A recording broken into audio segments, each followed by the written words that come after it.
बंगाली देश, एक देश जो प्राचीन इतिहास और जीवंत संस्कृति से बना है, गंगा और ब्रह्मपुत्र नदियों के उपजाऊ डेल्टा में बसा हुआ है।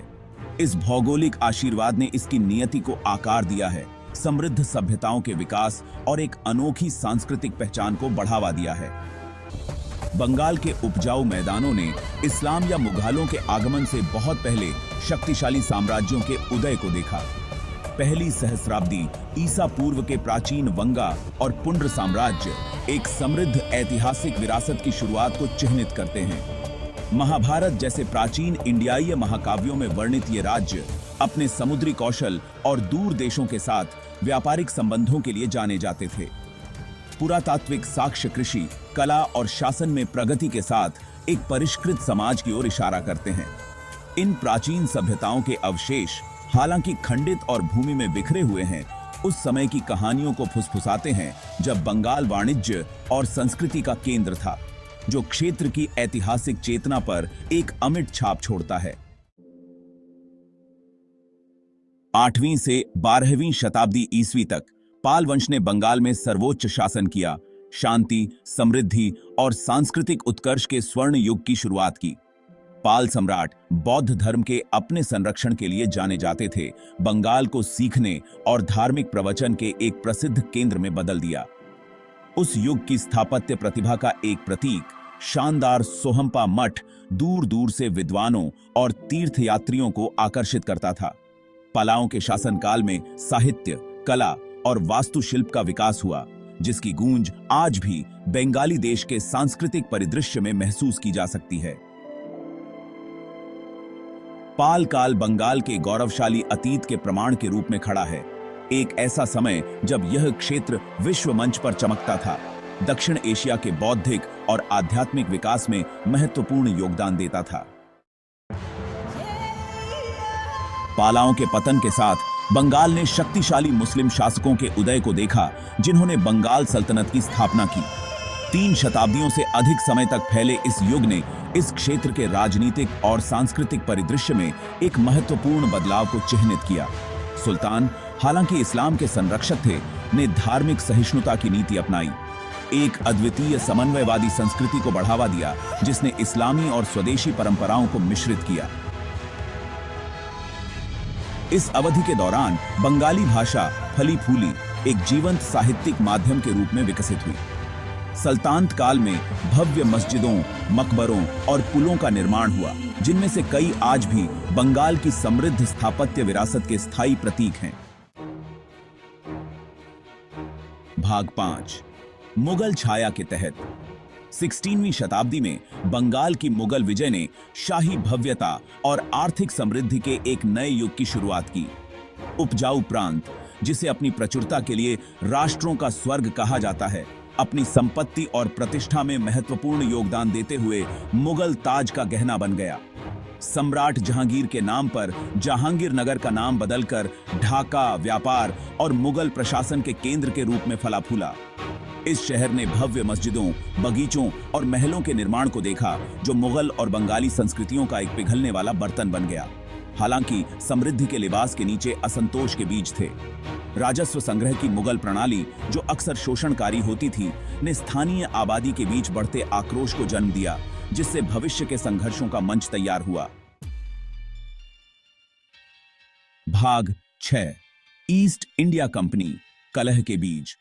18वीं शताब्दी में ईस्ट इंडिया कंपनी का आगमन बंगाल के इतिहास में एक महत्वपूर्ण मोड़ था, जिसने घटनाओं की एक ऐसी श्रृंखला को गति दी जो अंततः ब्रिटिश औपनिवेशिक शासन की ओर ले जाएगी।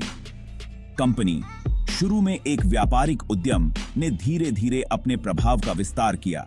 गिरते मुगल साम्राज्य के भीतर राजनीतिक अस्थिरता और आंतरिक संघर्षों का फायदा उठाया। 1757 में प्लासी का युद्ध, रॉबर्ट क्लाइव के नेतृत्व में कंपनी की सेना के लिए एक निर्णायक जीत, बंगाल में ब्रिटिश आधिपत्य की शुरुआत को चिह्नित करता है। लाभ और लालच से प्रेरित कंपनी के शासन के इस क्षेत्र की अर्थव्यवस्था और सामाजिक ताने बाने के लिए विनाशकारी परिणाम हुए। बंगाल के संसाधनों के शोषण और इसके पारंपरिक उद्योगों को व्यवस्थित रूप से नष्ट करने से व्यापक गरीबी और निराशा फैली, जिससे भविष्य के प्रतिरोध और विद्रोह के बीज बोए गए। के ये रेखा। भाग 7। एक राष्ट्र की जन्म पीड़ा, भाषा आंदोलन। ब्रिटिश औपनिवेशिक शासन के लंबे वर्षों के दौरान बोए गए बंगाली राष्ट्रवाद के बीजों को 1950 के दशक के भाषा आंदोलन में अभिव्यक्ति मिली। पाकिस्तान की आधिकारिक भाषा के रूप में बांग्ला को मान्यता देने की मांग से उत्पन्न इस आंदोलन ने सांस्कृतिक और भाषाई भेदभाव के खिलाफ विरोध की आग में इजाफा कर दिया। 21 फरवरी 1952 को ढाका में छात्रों और कार्यकर्ताओं ने सरकारी प्रतिबंध की अवहेलना करते हुए अपने भाषाई अधिकारों का दावा करने के लिए सड़कों पर उतर आए। पुलिस ने गोलीबारी की, जिसमें कई प्रदर्शनकारी मारे गए। यह घटना बंगाली लोगों की सामूहिक स्मृति में अंकित हो गई। भाषा आंदोलन भाषा और सांस्कृतिक पहचान की शक्ति का प्रमाण बंगाली आत्मनिर्णय के संघर्ष में एक निर्णायक क्षण बन गया, जिससे बंगाली देश के निर्माण का मार्ग प्रशस्त हुआ।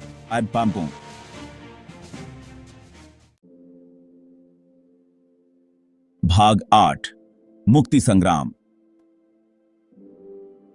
आजादी की लड़ाई।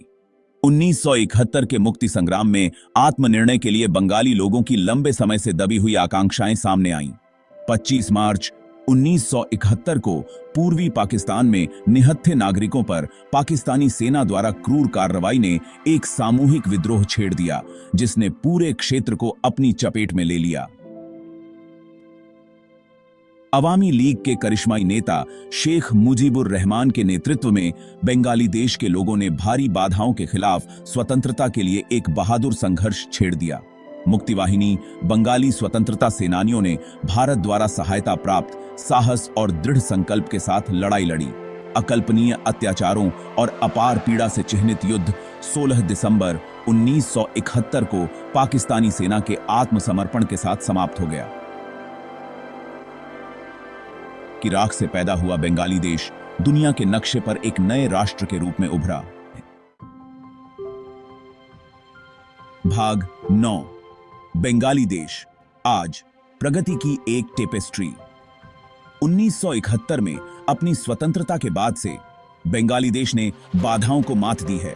खुद को युद्धग्रस्त राष्ट्र से दक्षिण एशिया में आशा और प्रगति के प्रतीक में बदल दिया है। गरीबी, प्राकृतिक आपदाओं और राजनीतिक अस्थिरता सहित कई चुनौतियों का सामना करने के बावजूद राष्ट्र ने विभिन्न क्षेत्रों में उल्लेखनीय प्रगति की है। एक फलते फूलते परिधान उद्योग, प्रवासी कामगारों से प्रेषण और नवीन कृषि पद्धतियों द्वारा संचालित बंगाली देश की अर्थव्यवस्था में प्रभावशाली वृद्धि देखी गई है। देश ने स्वास्थ्य सेवा, शिक्षा और महिला सशक्तिकरण में सुधार के लिए महत्वपूर्ण प्रगति की है। बंगाली देश का सांस्कृतिक परिदृश्य भी उतना ही जीवंत है। एक समृद्ध साहित्यिक परंपरा, संपन्न संगीत और फिल्म उद्योग और अपनी सांस्कृतिक विरासत को संरक्षित करने की एक मजबूत प्रतिबद्धता के साथ। भाग 10। आगे देख रहे हैं। आशा की किरण। जैसे ही बंगाली देश एक नए युग के शिखर पर खड़ा है, भविष्यवादे और संभावना के साथ चमकता है। प्राचीन वंगा और पुंड्र साम्राज्यों से लेकर आधुनिक गणराज्य तक की राष्ट्र की यात्रा लचीलापन, परिवर्तन और अटूट आशा की रही है। आगे आने वाली चुनौतियों के बावजूद बंगाली देश की नवाचार की भावना, उसकी युवा ऊर्जा और लोकतांत्रिक मूल्यों के प्रति उसकी प्रतिबद्धता आशावाद का आधार प्रदान करती है। देश वैश्विक मंच पर तेजी से महत्वपूर्ण भूमिका निभाने के लिए तैयार है, वैश्विक बातचीत में अपनी अनूठी आवाज का योगदान दे रहा है। बंगाली देश की कहानी मानवता की अदम्य भावना का प्रमाण है, अनिश्चितता और परिवर्तन से जूझ रही दुनिया के लिए आशा की किरण है।